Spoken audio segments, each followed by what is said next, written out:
वन्दे आदिभैरव शिवमूलस्वरूप रक्षकनाथ महेश्वराय नमः।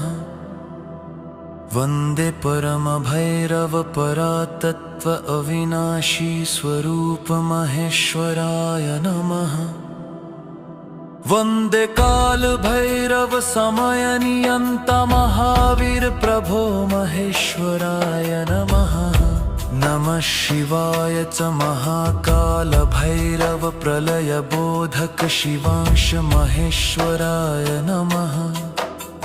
प्रणमामि बटुक भैरव बालरूपेण करुणाकर भैरवाय नमः। प्रणमामि क्षेत्रपाल भैरव सर्वद्वार रक्षक नाथ भैरवाय नमः।